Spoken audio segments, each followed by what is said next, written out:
Hello and welcome to the Blackwater Abyss movie review.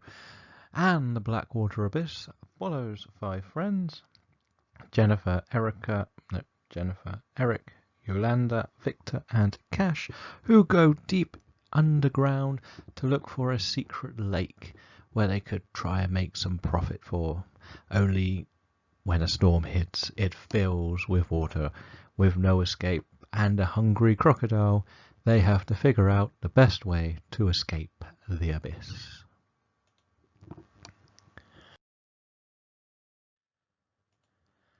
The movie is directed by Andrew Trukaki. Sorry for that. He did also direct the first Blackwater movie, which is not underground, just in the outback. And it stars Jessica McNamee from The Meg, Luke Mitchell, Amel Golden, Benjamin Hoyge, and Anthony J. Sharp. And I'm really sorry for all the pronunciation mistakes here, because my pronunciations are horrendous, which is something we've known for years. So we're going to go back to the free ups, with the first up being the crocodile attacks. Now, while we may get to the negatives later, we all know how a crocodile would attack, and it does the spiral spinning attacking motion to disorientate its prey.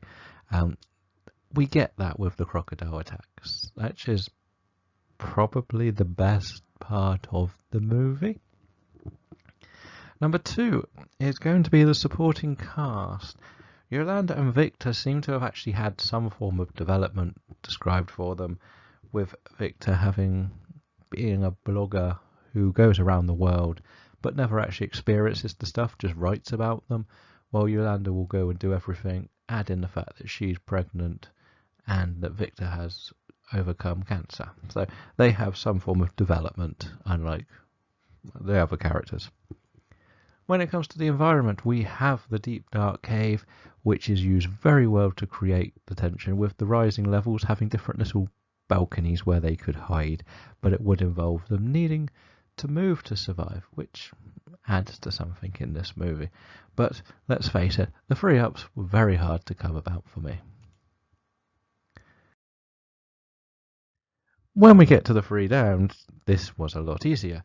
The first one is we have a lot, and I mean a lot, of personal drama usually surrounding Jennifer.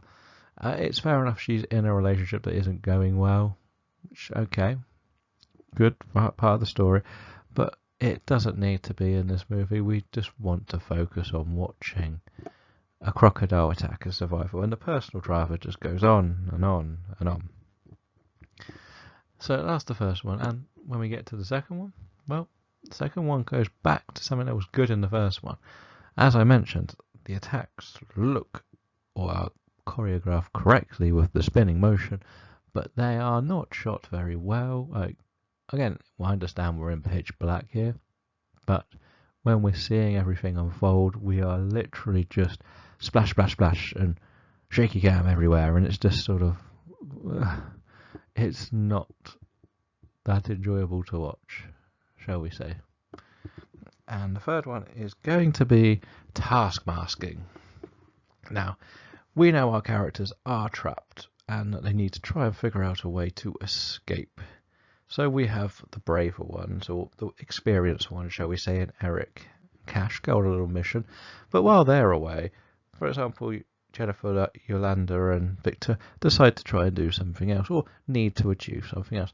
And while we may mix up the teams through the film, this whole thing just keeps happening, and you're there just like rolling your eyes. It's like, couldn't you have planned like part one before jumping onto part A?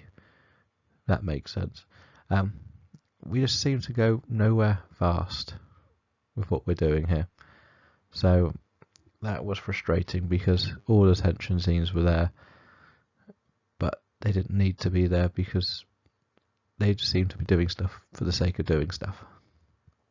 Anyway, so that's the free ups, free downs, and the rating.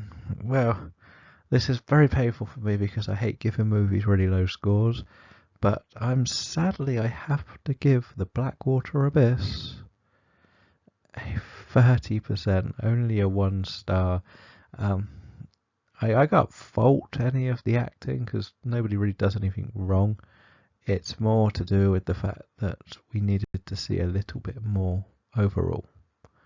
So let me know what you think of Blackwater Abyss. You can follow me on Twitter, Letterboxd, or read the written review on the movie itself.